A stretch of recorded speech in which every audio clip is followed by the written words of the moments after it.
What is going on, everybody? Welcome to Movie Talks, your only podcast you need for your movie news, movie reviews, and more. But we got a really full menu for you tonight. So He's done it. He's done it. It's a little pumped for you to come up. Yeah. It's a full menu. So No, you get one. no. Just like my shorts on TikTok, I only got a handful of jokes.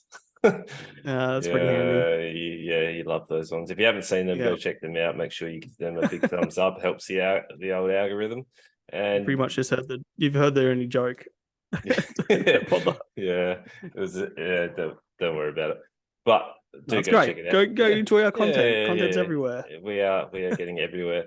Also, I do have to inform you that we didn't look up any greetings from other countries. Oh, you're fucking kidding. I'm so bad. Yeah, so we didn't know. I thought about it last night too. I was like, oh cool, I can look that up, and then I just totally forgot about it. Yeah, so we got a few listeners from India now. So do they have one dialect in India?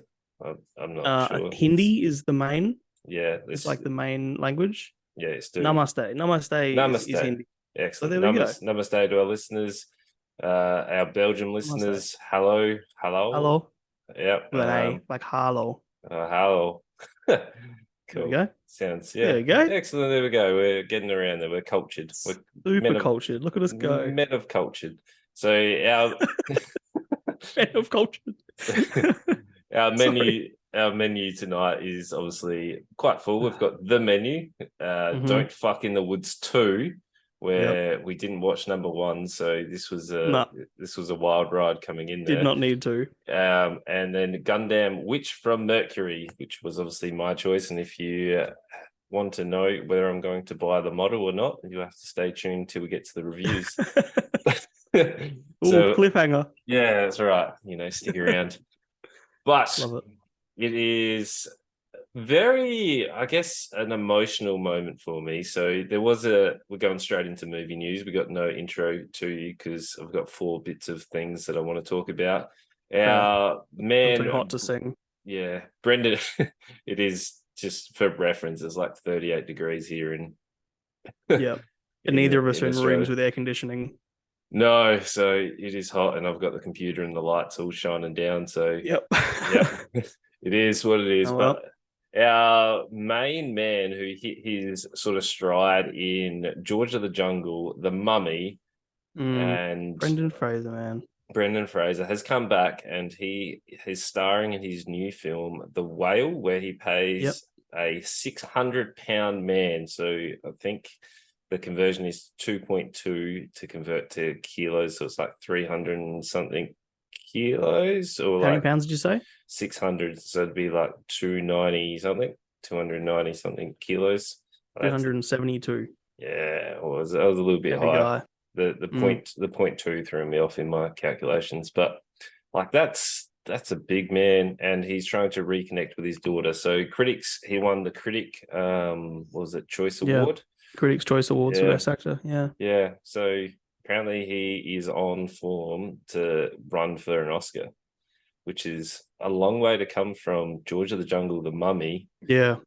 Although I did enjoy The Mummy, and I also did enjoy George of the Jungle. Like, I'm not sure if it was just at that point in time where we sort of enjoy those type of films, but it's good to see him back, because he went. It is, yeah. Completely missing. Like, I thought he was. He's such a real person in the sea of Hollywood bullshit. Everything I see about him, he's so genuine. He's got his own demons to battle with. He's been out of his career for a bit. Obviously, he has had a bit of a battle. I've heard. I'm not sure about his weight gain. Whether someone said that was gain for The Whale, but then I've also heard that beforehand it was just as bad. I don't know too much, but I guess the fact is that he is such a lovely story to follow, because he feels like a layman or a layperson. He feels like one of us in the sea of Hollywood. And all power to him. I love him. I haven't seen The Whale yet. I do want to. Yeah. But yeah, lovely. I'm so happy to see. I watched his speech this morning actually at the Critics' Choice Awards, and he's lovely. He's just everything he does, everything he's about is so genuine. Yeah, I'm looking at his picture now. I actually haven't watched the speech. I just saw that he won it. He kind of looks a Mhm. little bit like Drew Carey in his photo that he's Yeah, looking. Yeah, I mean, chunky with glasses and a suit. yeah, Yeah, semi-receding same. hairline. That's Jim Yeah, Carrey.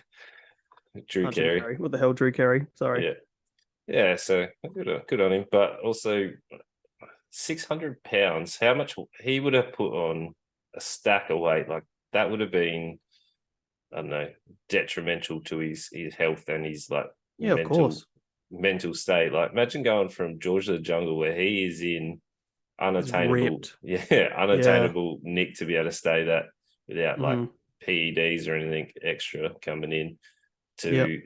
to the point where you're 600 pounds, 200 what 70 something kilos. 270 kilos. Yeah. That's insane. Like, Yeah.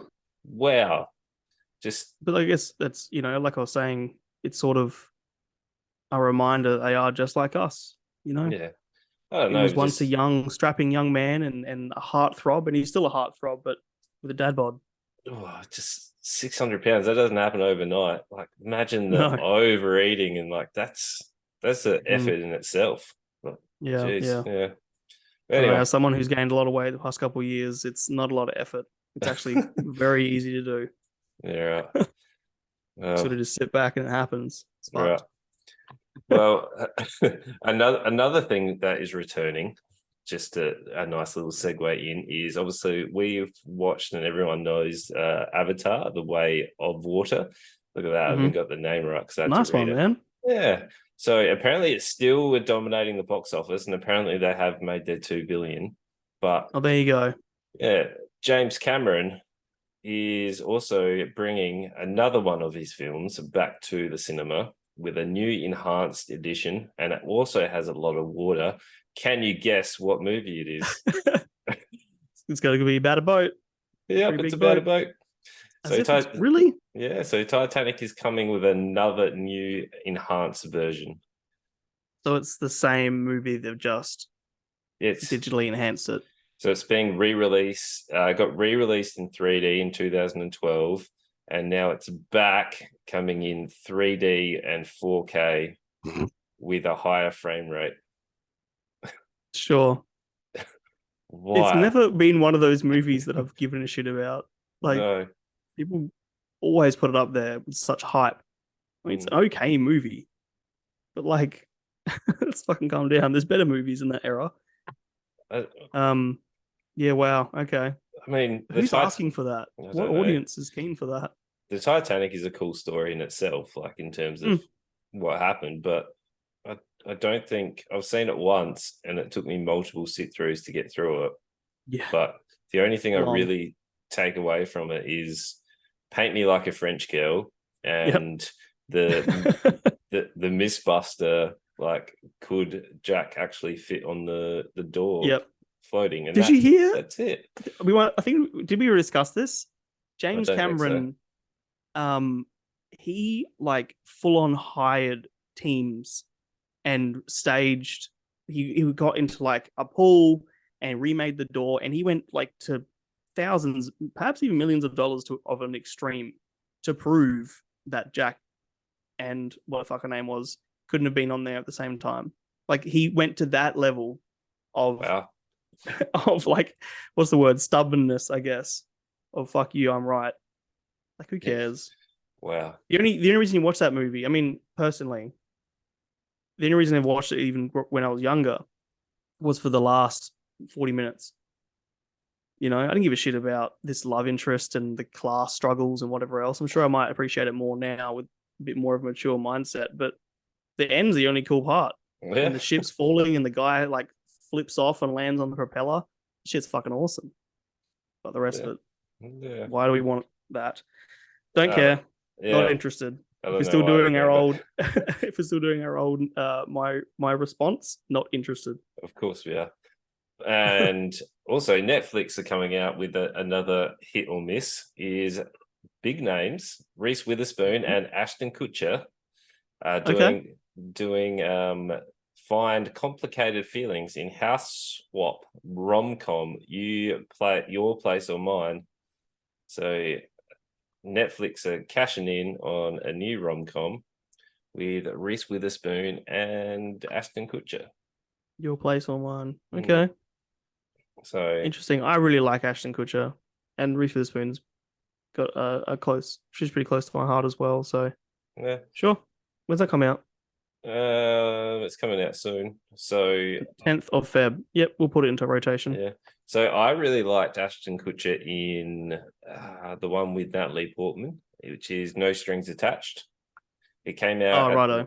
Came out at Yeah. the same time as Just Friends or Friends with Benefits, which was the Mia Kunis and Justin Timberlake, Mhm. which virtually had the same story, just told in a different way. Which is so interesting considering, like, they're married. Yeah, Like, they would have gone home every day and been like, "What'd you do today?" Same thing as you. Oh, yeah. yeah. So they came out at roughly the same time. They're both reasonable films. Like, you're not going in there, they're not going to be very exciting. But in terms of the rom-com stuff, yeah, my wife really likes rom-coms and likes the same type of films that we've watched it. And then whereas I probably go on. Sorry. And then Ashton Kutcher was also pretty good with Cameron Diaz with what was that one? The one where they What's Yours Is Mine or something or other, where they win the lotto one, and then they, end up falling together. But yeah, Sorry. he's Can you still hear me? Yeah, I can hear you. Oh, my headset. Microphone's freaking out. I think everything's fine. I like slightly touched a chord and it said that it changed. Sorry. No, you're good. Professionals. Yeah, we are. So yeah, it'd probably be good if they run the generic formula in terms of what they do with rom-coms. Yeah, I don't know. I'm very sick of rom-coms. But maybe it'll have something new. No, it won't. It won't. It won't. And And Debbie and Peter have been best friends for 20 years, even though they are total opposites. Practical, risk-averse accountant Debbie craves routine and stability. Yeah, okay, it's nothing new. no, I don't care then. It also sounds very similar to, was it The Proposal with Sandra Bullock and Ryan Reynolds? Yep. It's probably very similar to most rom-coms. Everything else. That's why I really like Forgetting Sarah Marshall and even I Love You Man, which is sort of a rom-com. It's a bro rom-com. Yeah. There's something different. They sort of at least had a bit of a different take on the story. Yeah, it still ran the usual rom-com. Definitely. Yeah, but Sarah, I like a good rom-com. I love Love Actually. We've mentioned that before. Yeah. Shit's great. Forgetting Sarah Marshall is great. That's such a good film. Yeah, so good. Yeah. And so would you say you're interested? Because we forgot. Nah. We'll watch it. We'll put it in rotation. But yeah, cool.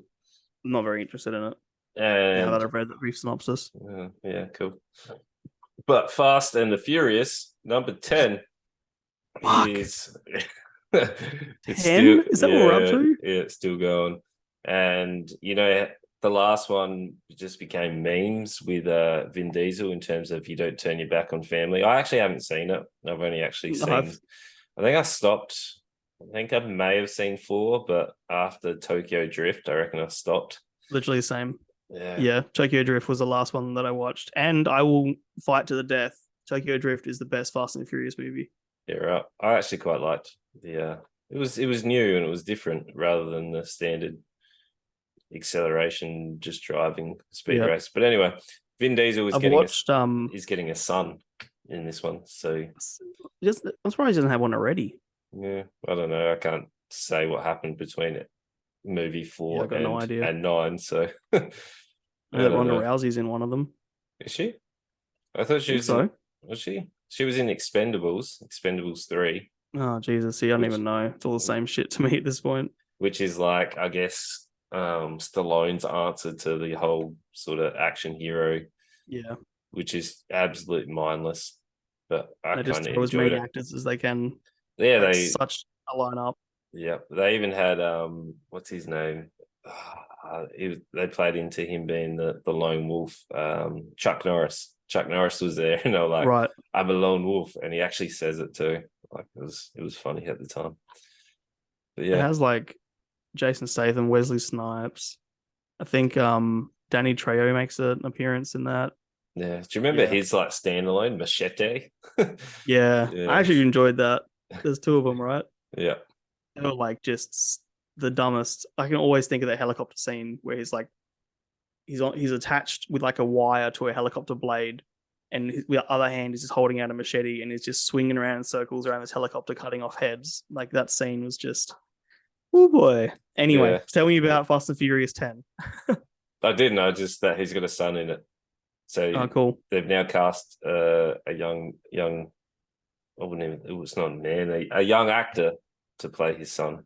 I just saw it. Do you And think they are trying to like introduce another generation yeah, so yeah, they can do more movies without yep, the old men? yep, definitely. They're looking for the next like star to come across into it because you can't keep Vin Diesel and like The Rock and stuff. You're gonna have to find someone new to replace him. Like it still, Brian Marcos. like it still performs in terms of numbers and sales, which is surprising considering how Mm-hmm. long the franchise has run. Like I've what watched other? some interviews with like the creators and stunt directors and stuff, and Mm, they all they talk about is how every movie they're trying to outdo the last one. And I've heard that the latest ones are just the most fucking ridiculous, over the top nonsense movies. But because of that, are actually somewhat enjoyable. So yeah, yeah. Oh well, it was. I don't know. I'm done with the Fast and Furious franchise. Though. oh I'm yeah, not. I'm not going back done in for there to years. No, to try I'm and not gonna catch spend. up on the story. Yeah, no shit. There's what this is the 10th coming out, so there's 9 movies, and arguably 3 of them are decent. I'm not gonna watch 2 trilogies. If I'm gonna watch 2 trilogies, it's not gonna be fucking this bullshit. No. Anyway, Anyway, let's move on to our. We've done the do it. appetizers, and let's move on with our menu. Yeah. Ah, No, I'm liking this. This yeah. is probably my favorite joke so far. Keep them Okay. going. Okay. You're gonna regret that. It's a 9 course menu. So Yep, you got lots of jokes I'm ready coming in. for it. But anyway, Yeah, no, let's great. yeah, cool. Let's talk about the film, the menu. Yeah, So this is what's it on? It's on Disney for us. So yeah. which would be Hulu, I guess, everywhere else. Or is it Stars? I don't know. I have I, no I, idea. I forget how the rest of the world works in terms of all the streaming services and whatnot. Because Yeah. here in Australia, we get 100. Well, not 100. We get very minimal packaged in deals. We've got Netflix. We've got Stan, which is they don't even do anything really new besides their original Stan's content. shit. Stan has that 70s show now, which is like the only reason I have it. You know, Binge, which is Foxtel's answer, and they got like HBO. Disney bought Stars, Hulu stuff for the Australian market, and we got Amazon Prime, which is like the Paramount. Paramount Plus is bundled into that if you pay the Oh, is extra. it? Yeah, I didn't even know that. yeah, and then everything else is anime is pretty much all Crunchyroll, and that's it. Mm-hmm. Yeah, This movie isn't Disney though, even though it's on Disney for us. It's actually a Searchlight Pictures production, but okay. it's done by like the production companies are like Hyper Object Industries and Gary Sanchez Productions, Alien Works. Like they're all not indie, but they're not like big production names. It's distributed by Searchlight. Maybe Searchlight and Disney have a thing. I don't know. No, whatever. But anyway, this is a comedy horror thriller. So this is about a young couple travel to a remote island to eat at an exclusive restaurant where the chef has prepared a lavish menu with some shocking surprises. So the whole premise is this guy is would you call him like self-pronounced or self-acclaimed like foodie? Like the main guy who's Tyler. Our Yes. sort of main character, Nicholas Holt, you mean, like Tyler? Yeah, so Tyler. Yeah. So Tyler is He's a foodie. Yeah, self-proclaimed foodie. And definitely. he plays the wanker really well. Like he does. Like he plays it well. Like I hated his character. I was like, I really hate you. I don't enjoy hanging around with those type of people. Like, because my mentality of food is like it's for fuel, not for oh, look how pretty it is, or how it's Oh, presented. how interesting. Yeah, Yeah, you would have a very different view on this yeah. film then, I reckon. So I hated him, and Yep, so Nicholas Margot, Holt's our main character. yep, and then Margot is his date. Margot. Margot, whatever. It's how's it? It's not go. There's a T in I the end. know how it's There's spelled. a T. So I know that. no, there's a You T. heard her So, name I said for the know, entire movie. I know, but then I read it and it's got a T on the end. Margot. No, whatever. They're wrong. Yeah, so she's the date, and it turns out that she is not meant to be there. So, spoiler alert. Spoilers. Yeah. So she's not meant to be there, and I want to pretty. quickly, sorry, I need to interrupt because it's Ah, really important that you need to watch this first. This is the kind of movie you need to watch before you listen to us tell you about it. It's a really good movie and it's best enjoyed like on your first viewing without knowing anything. The trailer intentionally doesn't even reveal what really the plot is past like the 30-minute point. If you haven't already seen it, please go watch it. Stop listening to us. Skip ahead. Um, I think this is definitely a movie that spoilers can sort of ruin it. So there's your warning. Go, Ryman. similar to Sixth Sense. Like if you haven't seen Sixth Sense, Yep. and once the reveal happens, it's not quite the same. But Fight Club. yeah, those type of films where essentially these people all pay for this experience to come across and experience this chef who I can't even remember his name, Slovic. I don't know how to say his name, but whatever. Yeah. He's It's Slovic. yeah. I got it in the third Chef try. Slovic. Yeah, yeah. Yeah. So he's this renowned chef that all these foodies know about, and they are paying some crazy amount for this dinner, which is $1,250. yeah, it's ridiculous. Which I didn't think was that much, considering the amount of Serious? staff. That's the thing about it. $1,250 buys Per only 12 person? people a night per person. 12 people a night. That's about 15 grand a night. There's probably 50 to 100 staff on there per night Yeah, getting paid. you're doing it per night. I know. 15 grand.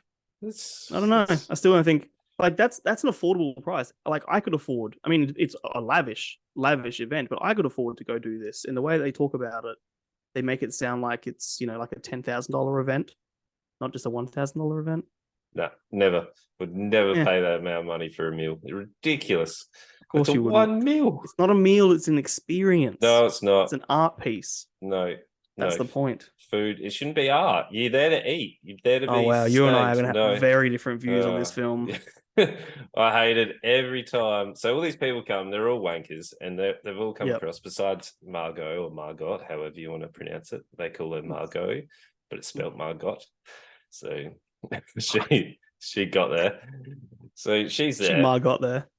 Yeah, so she's there, and I think she has a similar view to me in terms of this is a ridiculous experience. All the rest of them are there, and they're all like, "Oh my god, this is such a good experience," and they're all wankers, and they're all fawning over the chef's presentation of the food, and each like I guess course that he brings out, he's like, "This is inspired by something else. This is something here. This is," but gives a bit of a monologue. Yeah, I was like.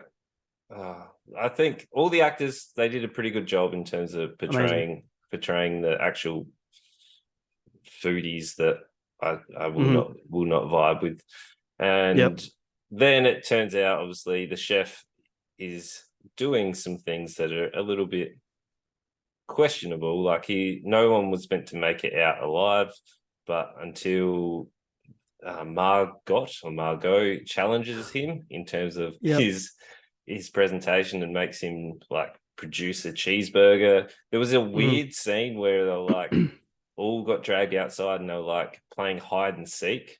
Yeah, you got 45 seconds to escape. Only the men though. Men have 45 seconds to escape. Which was completely tokenistic. But I found that so odd. Like, why is that even part of it when the whole thing's meant to be around the menu in terms of the food? Yeah, but that was part of the menu. Everything he did from the moment they got off the ship till the moment they died was all part of the menu. And that was, I mean, to get artsy, it's gonna go there because this movie is a commentary. It's a massive social commentary about sort of where where in society we look to others for influence, where there's a huge, like our main Nicholas Holt's character, we initially think that he's on there with a date, but it turns out that he actually hired a prostitute because he wanted to come there, and he can't get there without a +1. And he actually knew that everyone was going to die, and it's all about his desire to be accepted into this culinary world. But then when he does get an opportunity to show his stuff, he doesn't know what the fuck he's doing. He's all, all bark. So that part of the film is showing us again our characters and where they're sitting and how given the chance, how they would react. That as soon as he starts saying 45 seconds, one guy just sprints off. Whereas Nick Holt's character, he sort of just stands there for a little bit because he doesn't want to get away. He wants to enjoy the food and the experience. I think that scene was nice to take us out of the room for a second and to show us these characters as humans, because while Rafe Fiennes, the chef, is in his room, he is in complete control and complete power. And when they take him outside, we don't see that power shift, whereas it probably should have, but it didn't need to, because it shows that he's still in. I think it was good. I like that scene, just to argue. Yeah, nah. It's, for me, the whole film was too, I guess, symbolic in terms of what it was trying to get across. Like your whole point there, I was sitting there going, yeah, this is not for me. I don't care about the symbolism with it. Like, it wasn't a bad film. It was presented well. It was reasonably interesting, but just those, I guess, societal messages that they're trying to push across and the symbolism that all goes into it. Like, people are going to sit there and like they're going to enjoy those sort of aspects coming in. But if you're going to give me a thriller and like a horror, I want more of that in it. Like, there was very little horror, I would say. Like, there was a little bit of gore where you get to see a body hanging in the freezer. You get to see someone get his finger chopped off, and then you get to see them a man shoot himself. Yeah, like, spoilers, lots of them burn at the end in terms of that was the final course. They become what are they, s'mores or whatever? Like, yeah, the s'mores, yeah. Like they are the dessert. They receive their just desserts.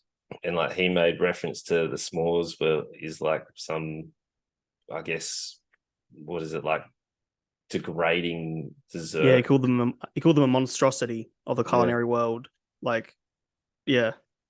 I think that's almost poetic in itself. In this movie was all about the art of something that really is just for consumption. Food isn't meant to be art. Food's just meant to be fuel. Yeah, it is. Yeah, it is. And movies aren't initially, and TV shows and movies weren't initially made to be, social commentary or to really evoke any deep, meaningful deconstruction.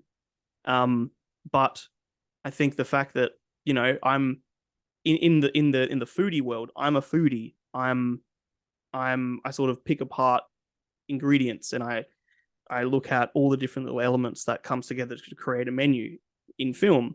And I think because of that, I do that with this, which they sort of want you to do, but then at the same time, they sort of want you, and the main character, his big downfall is that he's lost the joy. He's lost the ability to just enjoy food. And that within itself is such a commentary on us. Like, I have almost, in some degree, lost the ability to just sit back and watch a dumb movie, whereas you are going to enjoy those movies more because you enjoy just switching off and not thinking about the movie and just getting action scenes and gore scenes and funny scenes. It's how perfect that this movie got such opposite out of us, and almost perfectly intentionally. So really good English, but fuck. Yeah. So anyone who's watching the podcast or listening to the podcast and you saw last week's stream, I'm going to throw Lawson under the bus here, but our differences are quite unique in terms of how we see the world. So can you please describe to everyone how you eat an ice cream? I this might put things into a little bit more perspective. I take enjoyment in things that are a treat. So ice cream, just like potato chips, I guess. I can't. Oh, we're on stream. Let me start the story. We're on stream. We're playing Fortnite. We had to keep playing because we said if we get a certain amount of subs, we'll keep playing or whatever. And I was like, oh man, I want to have my ice cream. And everyone's saying, well, just go eat your ice cream and you can eat and play at the same time. But no, I need to enjoy ice cream. I take my time with it. I sort of like smell it a little bit. This is just a Golden Gate time. It's not like some royal fucking special ice cream. I don't know, like food that's a treat for me. I want to enjoy and take my time with and have like spread out my palate and have some crunchy bits and then have some soft bits and I don't know. There's a process how I enjoy things. So my ritual of eating is make it, eat it, move on. There's no Eat it as fast as possible so you can move on to other things. Yeah. So I enjoy. I said to you on stream as well. I enjoy movies the same way I enjoy good food, in a way that I can isolate myself from everything else and just focus on the enjoyment. Yeah, right. Like I can't watch movies while I'm doing something else, like unless it's bad.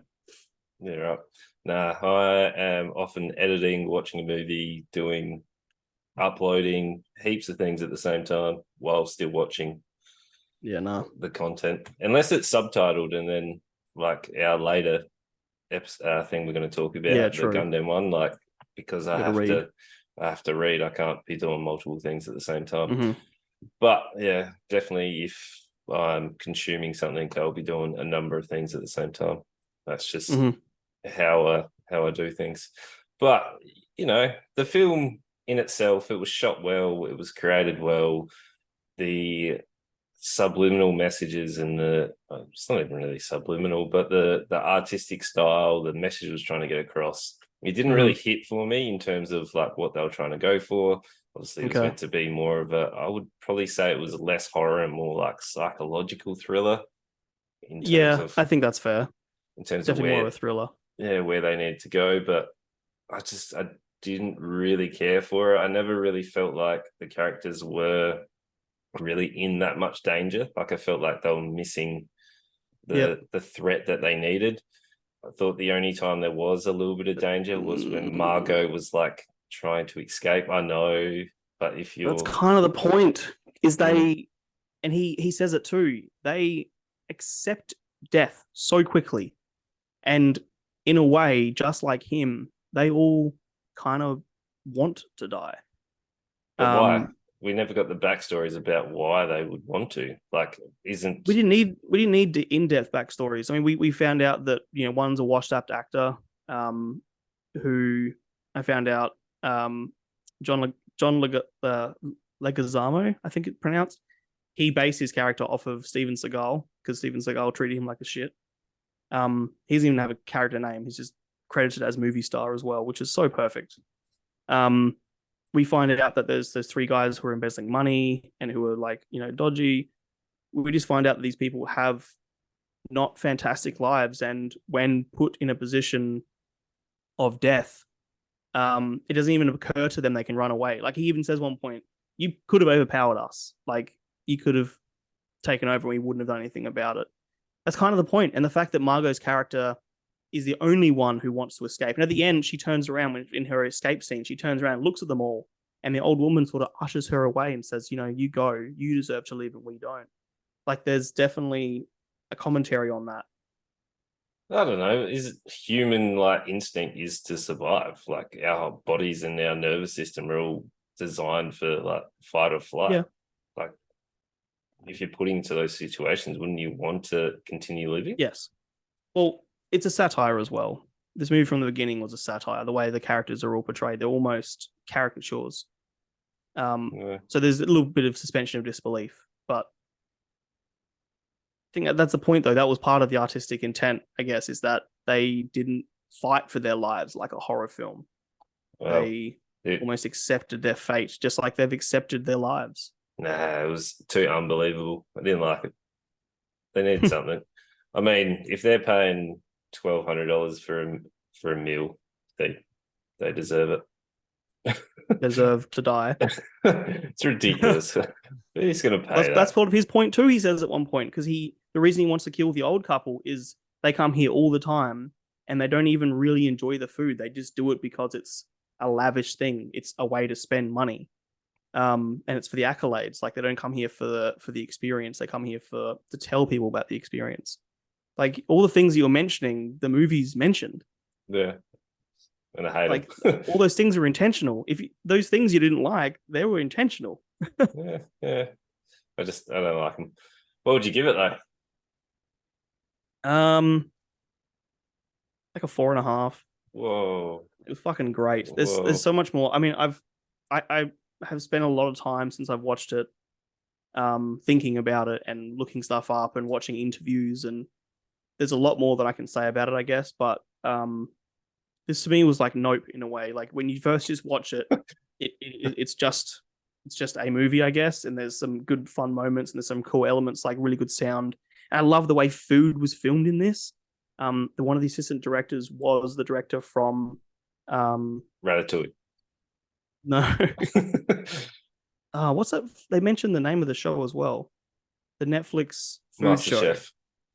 The Great Bake Off. I forgot what it's called. It's really important. Is it?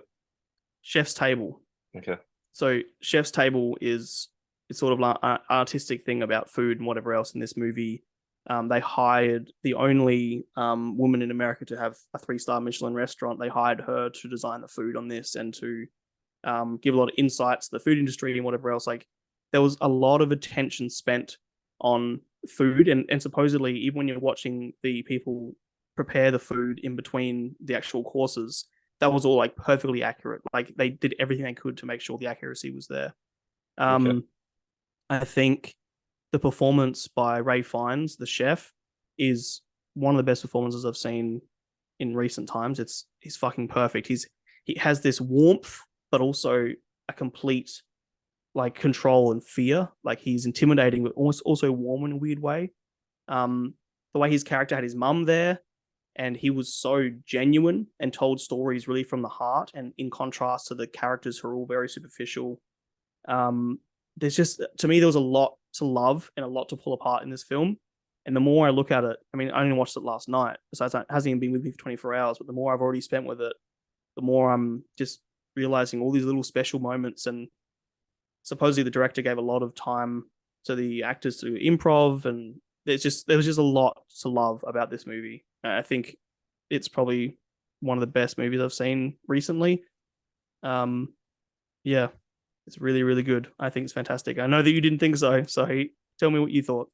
Just like Nope, it's a nope from me. So yeah, it's shot well, it's created well, it wraps up nicely, but this I didn't really enjoy it at all, really. Like it wasn't my type of film. I don't want to sit there and look at social constructs and deconstruct different characters. I'm not in it for that unless it's like a really sort of cool backstory and you're doing something where it never had it, and I didn't care for it. So it was like would I recommend it? No. So it's not getting a 3. Wow. It's like a 2. Wow. I can't believe that's so perfect. It's that this movie is all about conception of art and how you and I have sat with this so differently. Yeah, it's perfect. Yeah, that's why you're the art house guy. Sure. Yeah. Happy to be at this point. Because this movie's fucking great. No, I'm glad it's off the menu. It's not bad. Yeah, thank you. I'm here all day. So now on to our, I would almost say this is the main course, because this is something. This is quite a meal. So this is Don't Fuck in the Woods 2. This is by Sean Burkett. I think. I don't know. That's how you say it. He's got a number of films, and from the looks of them, they all look very, very similar in terms of how they're presented. They're all pretty much in that horror sort of landscape. But this is, they pretty much run a similar I guess, story, but or setup as was it Halloween, the one where the campers, the counselors, was it? Oh, no, Friday the 13th. That was the one. Yeah, I'm not. I wouldn't consider myself a bit of a connoisseur with horror films. I'm not 100% sure, but Yeah, so I'm pretty sure it's Friday the 13th. But this is the counselors of Pine Hill Summer Camp are getting the grounds ready for the season. While they set up, a mysterious girl enters the camp after a night of bloodshed, which she doesn't enter until way later. And there are things following her as well. So this. Even the synopsis is fucking shit. Full stop. And there are things following her as well. Yeah. What the fuck? So, oh my God. If you like nudity, like there is a lot of nudity in this. Like, no, don't. Not as nudity. If you like porn, you're gonna enjoy this. This was softcore porn for about 30% of the film. Poor acted with softcore porn. So it's fucked. There's a number of the best acting was the porn scenes. I legitimately thought they were having sex in that shower scene because I mean they might have been, I don't know, but that was probably the best acting. So there's a number of female actors that I think some of them even get their tops off twice during the film. So like it was bizarre in terms of how often they did it just on screen. Like it didn't really add to the story, but not that I'm complaining. But there was the whole setup is that there is a monster in the woods that feeds off sexual energy. So I had to go. Which supposedly is explored better in the first. I think I read a review online that said, "Oh, the first explored the actual title way better." So look, maybe benefit of the doubt. So I don't know. But this, you could see that the director was a fan of a number of horror films because he tried to put in a number of different things which just didn't come across. So there's aspects of this where he's pulled from like the Evil Dead, where it's like the point of view shots with it was like meant to be the monster, the over the top with the chainsaw. Like there's a number of aspects where it has pulled from that. It doesn't execute on anything well. There are these people that are come together. The acting's really bad. I don't know where he's found them, but like there's some that were slightly better than others, but majority of them were really poor. Surprisingly, I quite liked the actual. Was she like the nurse or the counselor? And the older one, the older woman character. Yeah, she was better. And then also the guy that was for some reason a ex-con who was like just he was just there. He was like a groundsman or something. Yeah, he was just there. He was an ex-con who was working at a summer camp just to fix it up. And then there was it the police or I don't know, was it the sheriff who just randomly like appear for no reason? Also, when they needed him there. The most confusing thing for me, and I'll get into the monster because there's some things with the monster that are absolutely nuts. But there was one scene after the first sort of night where there was a interaction with one of the girls got with the guy that the other person wanted, and then that they were at the table, and the counselor, she had her top cut, right? So it was cut into like a V-neck. The other girl who, after, pretty sure it was the shower scene, after the shower sex scene, she had her top cut as well, but they left the collar, like it was the full collar. Oh, yeah. And then they V-cut it. And it was so confusing. And in the credits, you saw her struggle. There's bloopers in the credits, and you saw her actually like fumble to get out of that top because of that weird cut. Yeah. So like, what the fuck was going on with that? I don't know. That was what I spent majority of the film focusing on. I was looking at her weird cut shirt. I was like, why have you left the collar?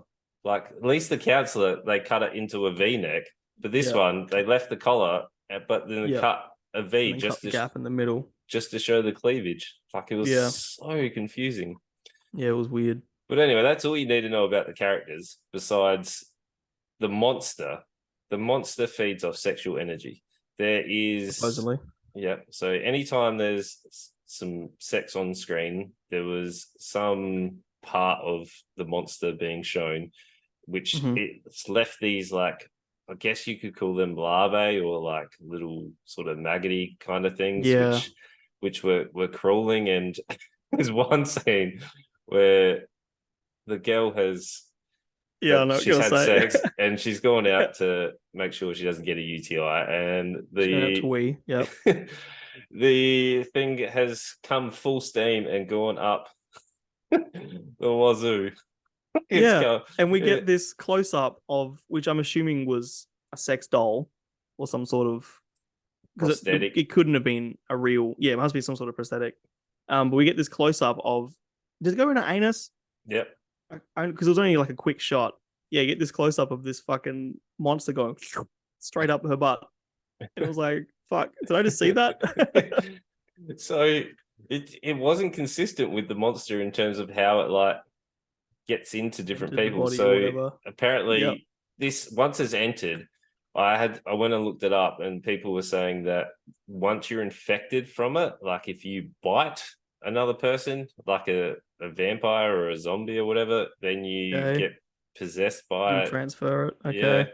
but from there it was like occasionally they would squish some like the maggot larvae things, and then other times you'd see them like being infected, other times it'd be bitten. Yeah. Like it was very confusing There in was terms of nothing. where they were going with it. Like they just needed to narrow down on what it Yep. was. Like if it's one of those larvae that are entering the thing, make sure that's the focus, like That's the how it does it entire every time. I want close up butt shots every single time, please. like this could have been, if you played into consistency and over the topness, like you could have had a nice cult classic kind of thing going on. Yeah. But because you didn't execute very well, you get this mess of a film in Yeah. terms of there was a final fight scene where the janitor or whatever he was, the groundsman, Convict was, guy. Yeah. yeah, he gets convinced to go help. He's like, no, I'm not going to help. And then the only way that he's going to be like accept the deal to go and help them was like if the girl was offering him anal, and they make jokes about that the entire final fight. What the fuck? Did I miss that? Yeah, did you not see that? I must I So, must have been paying close attention so anymore. so you know when they get attacked at like the in the actual cabins, Yeah, and yeah, there yeah. was like that whole fight scene, and then the girl who randomly appears out of the bushes, and she's The like, first film, I'm yeah, guessing. Yeah. yeah, she comes in, and then the one of the girls, the one with the weird cut one, was like, "No, we need to Mhm. go like stop this. We need to go help." And he's like, "Nah, I'm gonna like leg it." And she's like, "Oh, well, if you do help, I'll give you something special." And he's like, "What?" And she's like, "Oh, if you do really well," she was gonna offer Oh, no him, shit. yeah, yeah, like Yes. some extras. Yeah. And And he then gives her a little look and she gives him a little look. And it's like, I know. Yeah.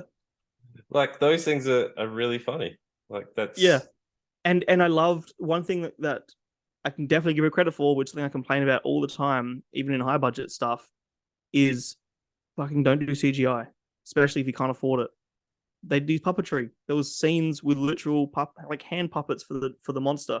Fucking love that shit. I would way rather see a dodgy puppet than dodgy CGI. It's so much more endearing. the final fight scene where it was like all of a sudden, spoiler if you want to watch the first film or this film, Don't. was it's the was it Meg?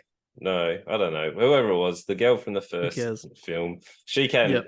she turns out to be I'm assuming she was a lesbian because it was like her girlfriend, Yep. or I don't know, because then I don't know, Whatever. I don't Gay care. bi, whatever. Yeah, yeah. Yeah, so it was her partner that was the body that it was using to Mhm. hatch everything, and then they have a chainsaw battle and they kill it, and everyone lives lives Happily freely. ever after. Yep. Yeah, there was a setup for a third one though, wasn't it? I can't remember because it was Uh this film was ridiculous. Look, admittedly at the end I was pretty done with watching it. Like it wasn't long. Like at least it was I think it was even less than an hour and a half. It felt Um longer. but yeah, it was to me this. I think I've probably made this comment before with other things, but this is sort of what happens when people have ideas without talent, and they're like, "Oh, cool, let's go make something," and they have no like. simple things like 180-degree rule and cutting on action and like just simple J and L cuts, like things that we teach like fucking year nines, like 13-year-old kids, just were unsuccessful in this. Like, there's obviously, I don't think, while the director had done other directing, I don't think a lot of thought went into this. It was just sort of make a few set pieces and then fill in the gaps with sex scenes. Yep. Well, apparently, it's a vast improvement over the original. So I can't imagine what the original was like. Fuck. That's saying a lot. It took 6 years. One of the apparently. first, just to sort of put in perspective how unsure they were in doing things. One of the first scenes is we introduced the guy you were talking about before, the convict counselor, groundsman, where the fuck he was. He is on a phone for 2 minutes, and I think it's probably like the second shot after the opening title. And it's just one shot of him in the center of the frame on the phone talking. You don't hear the other end of the phone. You don't have any cutaways, the other person on the other side of the phone. You don't see him walking from place to place. Even on fucking sitcoms, if a person's on the phone, they'll be unpacking groceries. They'll be rearranging fucking magnets in the fridge. They'll be doing whatever, cutting, cooking, whatever. Like, give your character something to do when they're on the phone. 2 minutes of him just standing there with one single shot of him just talking really painted a pretty clear picture of how this film was going to go. The whole thing was shocking. It was bad. I wrote, this is what happens when people who enjoy or obsess over a genre think they can replicate it. They completely ignore, have no idea about simple core film skills. Because there's obviously passion here. They like, I mean, I couldn't do this. There's things that I would do better, but I don't have a passion for horror like these guys obviously do. There were tropes, like you said. There were a lot of little homages here and there. Like, it did some things well, but in terms of like actually making a film, no one really knew what they were doing. Wow. I was on the IMDb page for it, and I got recommended Amityville Karen. I just saw that too when I scrolled down. Wow. Amityville Karen. That sounds ridiculous. You would have enjoyed, though, and I found him funny too. The goofy guy, one of the first males to die, who was like he was there with his girlfriend, I think. Oh, the one that was like in the role playing. Yeah, with the mullet and shit. Yeah. They just let him do whatever the fuck he wanted. Like, it was so obvious that they didn't give any direction at all. He was just a funny, charismatic guy, and they just said, "Be a funny, charismatic guy," and that was it. I think I'm reading my notes here. Audio mixing was atrocious. They kept talking about how hot one of the characters was and how much he was like a lion, and he's like, oh, he was after a gazelle, not a sheep or whatever. Like, but he was not that attractive. If you talk about a guy and you want to make him like a dreamboat, don't cast some fucking meathead idiot who doesn't even fucking look attractive. Whatever. Was that the bloke that's like thing on IMDb is the James Bond one? Mark Justice? Was that Mason? Yeah. It was. I wrote my notes here. His name is Mark Justice the Third. Mark Justice. Has to be a stage name. Fuck. I wrote, they really need to cast someone hotter to play Mason. How is he meant to be so desirable? Like, yeah, he's a nice looking guy, but he's not a lion, so let's just calm the fuck down. He's the son of Laurie Hawke and Kenneth Justice. Wow. He comes from Ohio. Wow. That is such an American fucking... If I had to sit down and write like an American dad family, fucking Mark Justice and Lady Hawk, Jesus Christ. The bloopers in the credits were actually the best part. And I'm not even saying this to be funny. The credits were the best part and the most entertaining part of the entire thing. And it's a fucking travesty because you could see in the bloopers they're having fun and they were actually charismatic. And as soon as you show me the bloopers of actually charismatic people playing these fucking blank slate boring cunts, you're showing me that they can't act for shit. Like, they're not just uncharismatic bad actors. They literally are charismatic people who cannot act. And that's almost worse. No, Uh, my favorite's right at the end in the credits where it was like, what was it? Don't pirate or fuck fuck piracy. piracy. Don't That's be a right. fucking asshole. It said. I wrote it word for word. So Fuck piracy! Exclamation mark. Don't be a fucking asshole! Exclamation mark. Jokes on you. Fuck you. I watched it online for free. I'm not paying for it's, this. Jesus Christ. You're so it's obnoxious. what would you give it? It's um, it's up there with like Jurassic Dominion and stuff. Like it's I don't know how to rate it because I can't even say it's a one because it's not. It's like barely a one. It's a one because there's some passion into it, I think. And I think you can see some of the fun they had. Um, at least in the credits. So it's a one. yeah, I would say it's like a 1 to a half, like a half Mm, a star or a one, because there were moments where I enjoyed it, but it's just absolutely ridiculous and poorly executed. yep, definitely. Yeah. No, I'm never watching it again. Oh, It was no. funny though. It is something I probably would show to people after a few drinks or something, you know. Yeah, only parts of it. I wouldn't sit down and watch the Yeah, entire thing. that's fair, very fair. We'll Yeah, make a drinking game out of it. yeah, yeah. It was something, but we'll move on to something a little bit more high production value, which is Yeah. the Mobile Suit Gundam, the Witch from Mercury. So this is continuing on from the with the new Gundam series. So I've watched the majority of the Gundam series, and this was a fresh take on it. So most of the Gundam series is that Earth was like, oh, either something's happened on Earth and then the colony has split. So one of my favorite ones is Seed, and like there was people that were genetically enhancing the human race, and then they split Mm-hmm. off, and they started living in space, and then it was the Okay. humans, and then it was two wars. So obviously the genetic enhanced people in space were a little bit more technologically advanced, and then Mm-hmm. with the Earthlings they developed the Gundam, which is like the savior. So then it's just normally two opposing factions having a massive war, and I that's do have a question. generally the consensus of the Gundam sort of series. Okay. Are the Yeah. Gundam are they purely human created mechs or do they have some sort of sentience like an AI like Zords?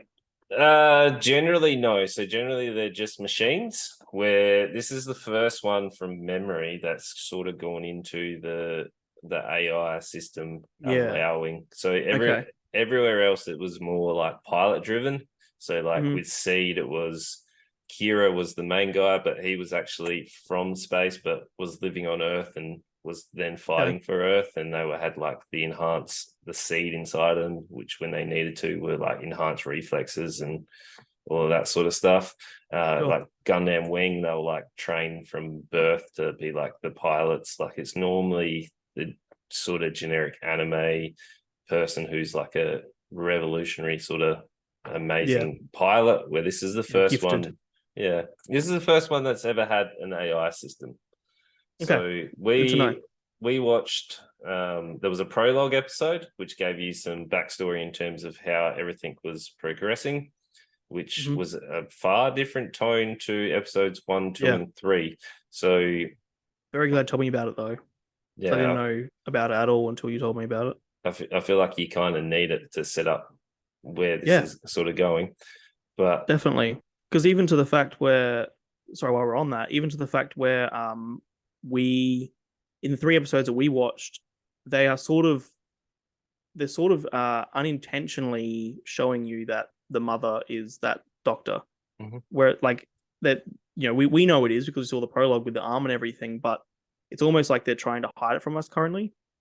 Um, I think that's important to know, like Yeah, so to understand her motivations and in all the Gundam series, there's always someone who wears the mask. Like there was always a guy that had blonde okay, hair wearing the mask, and he was always like a big sort of driving factor in the wars.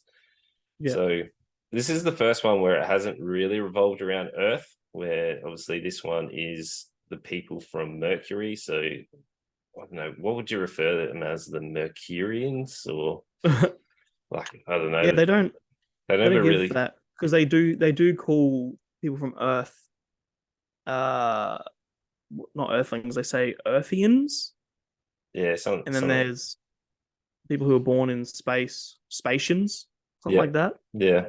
And there's a bit of like almost a bit of a race disagreement between those two. But yeah, Yeah. they don't really mention where the Mercury is. She a Spatian? I don't really Uh, say that. yeah. So Mercurian. yeah. So these technically the people from Mercury are from another sort of colony. So they're Mm-hmm. more of the outcasts. So they were like mining. They're kind of like made reference to as miners. Yep. So Okay. the big thing about Gundam is you can watch any series and like they never like really mesh up in terms of Mm-hmm. where they're going. So you can jump in at any series. This one is in an era when a multitude of corporations have entered space to build a huge economic system. I'm going to say this name wrong. Suleta, Yeah. Mercury from the Soletta. right planet Mercury transfers to the, I'm going to say this one wrong, Oh yeah. Asticaslia school. I don't know, it's a school. We're just going to refer to school. It's not going to have a School name. of Technology. Yeah, Yep. run by the Bennett Group, which dominates the mobile suit industry. So obviously there is a company that is the figurehead, and I'm assuming for some reason this school set up and they're trying to develop a better economy for mobile suits. And for whatever reason, this is more focused on the school jewels, which then it reminds me a little bit of Yu-Gi-Oh in terms of how jewels Yes. are settled Ego everything. GX. Yeah. So this is the first time from my memory that this has ever happened in this kind of setting. I know there was a one series which was like mercenary battles in terms of how one person was trying to go up the ranks in like mercenary Gundam battles, where Okay. this was an interesting take. Obviously, this group, the Bennett group, is trying to hold onto the top revenue of the Gundam sort of profit and building. So they want to be the best. Where in the prologue, we get to see them making some political moves, and there's a bit of violence happening on Mercury. They've And shut down the Gundam project, which they yeah, said was due to like the human rights stuff and that. And I actually like the commentary they were making mention of. It shouldn't be a human's fate shouldn't be decided by a robot.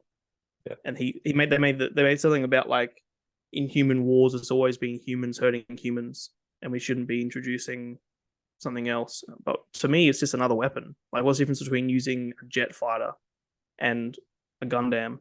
But whatever. I don't know. I think if it's this technologically advanced, like this is you're essentially teaching it and bonding with it to Yeah. the point where it will make its own decisions. Maybe, but who knows? But you do get that sort of the mother and the child, so we're introduced to our main character who I forget her name at this point in time, That's but that's the our letter.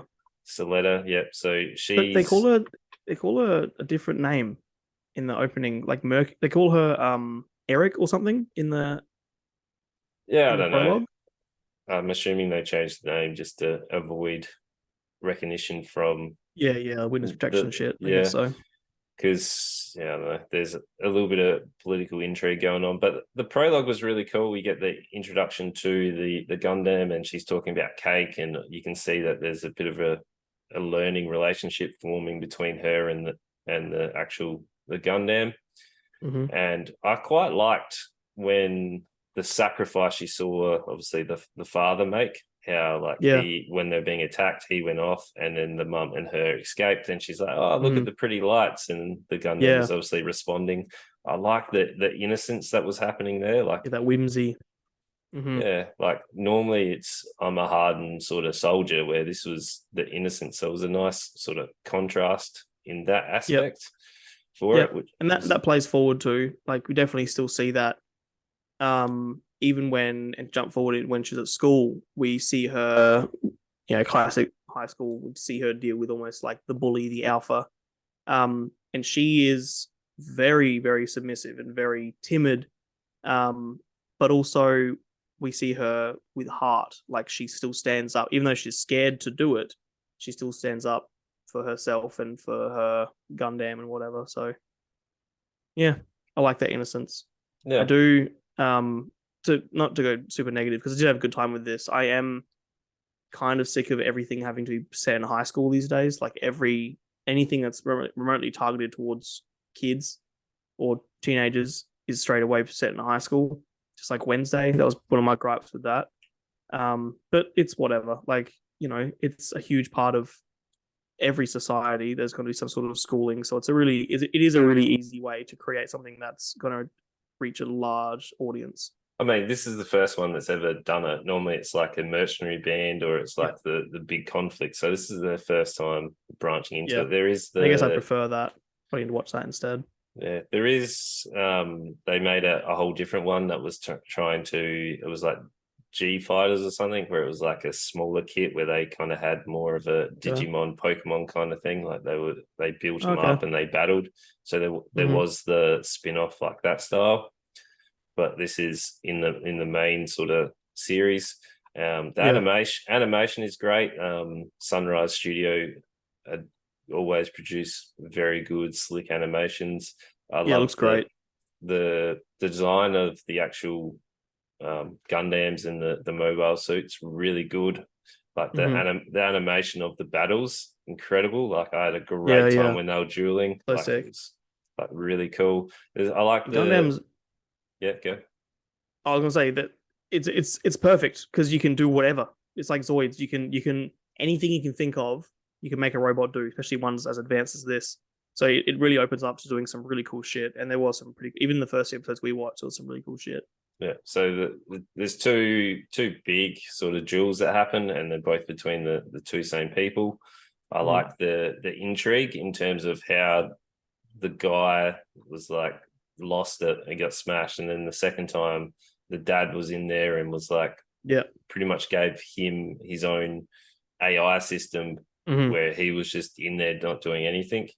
And then you could see after he like took over, there was a whole massive change in terms of how the Gundam was fighting and I like that conflict within himself, like because one of the not one of the actual mantra or slogan, whatever it is that they repeat at school before every battle is something along the lines of it's not the robot, it's not me. The only truth is the battle or something like that. It's like the combination or something. You know, having the human part taken away was that conflict. Even in a teenage boy, it's like, no, this is shit. You know, it's not me anymore. This is purely this tech fighting, which goes against the prologue. You know, which I like. So even putting it in there, like they've raised the stakes. Like it probably wouldn't be as interesting if there wasn't multiple stakes happening at the same time. Like you got the political thing with the Gundams. Like the mum comes in and wants the daughter to stay, but is going to give some of the data across to the high up, and you can see that they're starting to develop their own thingos. There was after the first duel, all of a sudden the main girl gets all of a sudden engaged to or promised to the other girl, and she's just all of a sudden now, I'm not sure if it was a translation thing, but she refers to her as the groom. Like I'm not sure if that was my husband now. A subtitle thing, or is that like was intentional? That's just how they see it. I think it's intentional. Okay. Yeah, I think it's like a because it's tokenistic. It's not necessarily like I now pronounce you husband and wife, happily ever after. It's a tokenistic thing. It's a husband and wife. On paper, it's husband and wife. So gender doesn't matter. And she even says that sort of thing happens all the time around here. Like, I like the line where she said, "Oh, Mercury must be really conservative," because that happens all the time around here. Like, that was cute. And then, but yeah, that was a fun interaction. I like that. Yeah, so it's weird though, but yeah, it adds a whole different dynamic onto it though as well, which definitely I think gives you something else to sort of look forward to in terms of how that's going to play out. And then after the second duel, which happens at the end of episode 3, there's a whole nother stake that happens in terms of she won the duel, and then the main guy who was originally the top, I guess, duelist who was engaged to the other girl, is then proposes to this girl. That's where it ended. And then that's as far as we got. That's where that episode ended. So there's a lot happening. I like how season 1 only has 12 episodes. So it's nice. Normally they have 50 episodes each. Oh, right. Wow. So see how it plays I out. like, I'm wondering if this is going to be a shorter yeah, and one. I think it almost should be because I mean, I'm. It's hard for me to say. I'm not, as you probably already can tell. I have a huge history with Gundam. I've seen bits and pieces, and the kits are really cool, but I've never actually sat down and watched any of them from start to finish. Um, but I think this sort of story set in a school, like there's only, I wouldn't want this to be anything massive. A season or two would definitely be enough. Yeah. Are there Because other Gundams? Are there any other ones that are relatively short, or are they all massive big? no, there are. So they've been producing some shorter ones, but they're Yeah. more like OVA kind of stuff. There is another one on net. Well, there's one on Netflix currently, which is the Mobile Suit Gundam Iron, Blood, and Orphans. So that's like a mercenary crew, which is Yeah, actually cool. kind of Sounds more up my interesting. alley. Yeah. Yeah.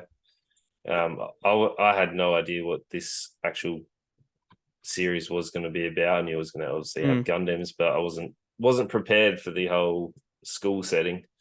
I was prepared for the usual sort of massive Yeah. war conflict, which Yeah, that's what I was expecting. So it for sure. took me for a little ride. So the prologue was the tone I was expecting, not the following Yeah, three definitely. episodes.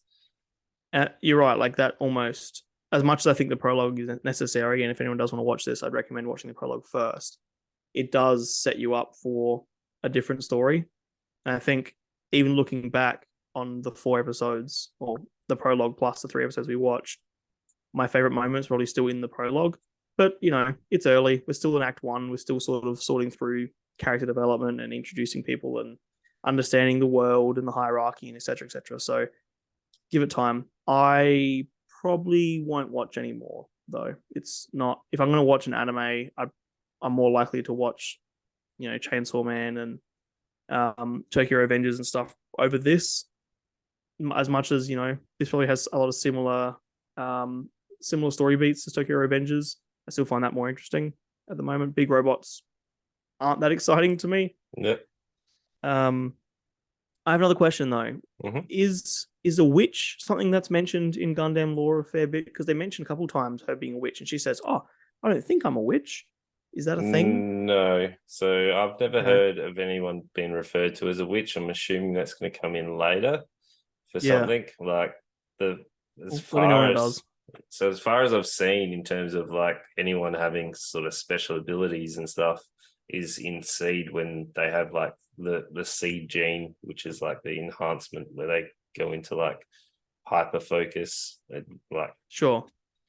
better reflexes, etc. Like more of an Making so many enhanced connections state. with Zoids in my head.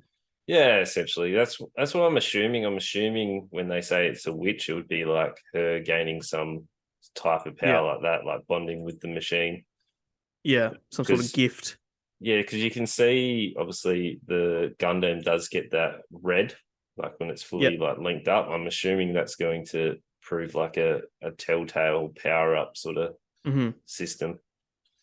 So who Yeah, I'm knows? hoping that, because one of the stories we did see in the beginning was them trying to ban her Gundam and herself. And that when she wins a duel, then she can stay and da da da. But I'm hoping that isn't a beat that they keep with, because if it's constantly with her, like, oh, we're gonna ban it, oh, we're not gonna ban it, oh, we're gonna ban it, it's not gonna be, it's gonna get a little bit tired. But Yeah, again, I'm I probably making unfair predictions. I know. I don't think they're going to ban it just due to the mum coming in Of saying course. she's going to share the data. So I think they're too greedy to be able to Yeah. ban it. They want the data to be able to further their own like She'll be robots and fighting system. Yeah. she'll be fighting stuff that's very similar. Yeah. Just like in Zoids when the two Z warriors fight at the end. Yeah. Fucking Zoids is great. Yeah. Was it what was the second one where it was not Big Cloud, but it was with Zeke and Van? Yeah, that was Something. Chaotic Sentry. Yeah. That It's New was Sentry, good. which is a bit Cloud, and Liger Zero, and then there's Chaotic Sentry, which is Yeah. Because Big Shield Cloud and that Liger. was like Monster of the or Zoid Battle of the Yeah, episode. that's still my favorite. And it's, That's still the first one I watched. As much as Chaotic Sentry is probably a better series, I still probably prefer the New okay. Sentry, just Yeah, because right. I love the Berserk Fury and the Liger Zero, and Yeah. Oh, I all know. that shit, man. I like the continuing storyline, and then you had the time skip. It was my first Yeah. like experience with a time skip. Where he Oh, gets really? older, yeah. Back in the old Yeah, that's Cheese fair. TV days. Mm-hmm. Because like Pokemon never got a time skip. Like Ash is still No. 10 years old and is now the Pokemon master of the world. Have you ever watched I always pronounce this wrong, and I'm sorry to my friends who do pronounce it correctly. Damo especially because he's one who introduced me to it. Gurren Lagann or Gurren Lagann. Guru Maglar, yeah, it's really good. Really, really Yeah, good. that's like the best time skip I've ever seen. That shit's Yeah. fantastic. I also like his mentor. He was my favorite. Yeah, dude. Oh, Yeah, I can't rewatch that because that scene breaks my heart. yeah, so Oh, good. The that art scene. I style, won't ruin anything if I haven't seen it, but yeah, that scene. the art style took a little bit to get used to though. Like it was a bit different in terms of Yeah, how it went. it is. But yeah, I think overall that's good. probably why I liked it too. Something different. Mm. What would you It give was it? just robots, but Yeah, I want to give this. yeah, If you're an anime enjoyer and you like Gundam, it's probably worth watching. I don't know. It's probably like a 3.5. It's good, but it's not something that I'm going to continue with. It wasn't really giving me something new that I haven't already experienced in other stories. Um, and because I don't have a huge attachment to Gundams and those big mechs and whatever else, or this universe, it's not really for me. Like, it literally isn't made for me. But it's good. It's still good, and it's still entertaining. And some of the scenes are incredible, and the writing's pretty cool, and the characters are interesting so far. So yeah, it's like maybe 3.5, yeah, 3. yeah. I had a great time with it. I thoroughly enjoyed it. I had Mm-hmm. to hold myself back from actually like watching more of it because I was like, I want to know what's going to happen. Like, how's she going to have two people engaged to? Like, where's this going to Yeah, unfold? And that's I like, fair. I really like the animation. I think the advanced learning system of the Gundam is going to be interesting. Like, I'm curious to see how that's going to go and if they're Mm-hmm. going to tie any of the Mercury stuff further into different series Yep. as well. I also don't know what the witch means, so I guess we'll see how that unfolds. But for me, it was a 4. It was an easy 4. Cool. I'm reserving like a higher rating just to see how the rest of it unfolds. Yeah, yeah, that's very fair, especially this early. Yeah, But you would recommend it, I and you would are the audience. yeah, I would definitely recommend it. I enjoy the mecha stuff. Like I do Mhm. enjoy a good mecha anime. Yep. Yeah, Have you seen yeah, Pacific Rim and that sort of stuff? yeah. Pacific Rim was alright. It was a bit too more American style though. It was like Sure. rah, but yeah, I It was still down more of a Transformers path than it was a yeah, anime path. still enjoyed it. Where Transformers and stuff are good. Just just Nope. yeah, all right, okay, Very not good. okay, whatever. Sorry. Whatever. Whatever. All Yeah. right. But we've got massive show coming for you next week as well. The Last of Us is out, so that is the game TV show. So we'll Mm-hmm. see how that holds Very up. excited. Yep. That 90 show, which is the third, isn't it? Yep. They've done that 70 show, which was good. That 80 show I haven't seen, and now that 90 show. Yeah. So we'll see how that holds The 80 up. show doesn't really exist. It's like less than a Okay. season. Doesn't All really right. exist. Well. But 90 show there is an episode that has all of the original cast besides Hyde. Okay. So I'm keen for that episode. Whether it's Yeah. the first or the last, I don't know. But Because Hyde was a bit of a naughty boy, wasn't he? He's yeah. yeah, Here's a history there. yep. And then also Puss in Boots, The Last Wish. So big show, another big menu, and that was our dessert. Now you guys can escape, unlike the other people in the menu, and Yep. make sure if you got anyone that you know at Under Armour, let them know. Yep. Yep. And And tell your then friends. tell your friends. Tell them about the Tell menu. all your Tell them about friends. them all. Yep. You. We shall see you next week. Bye. Love yous.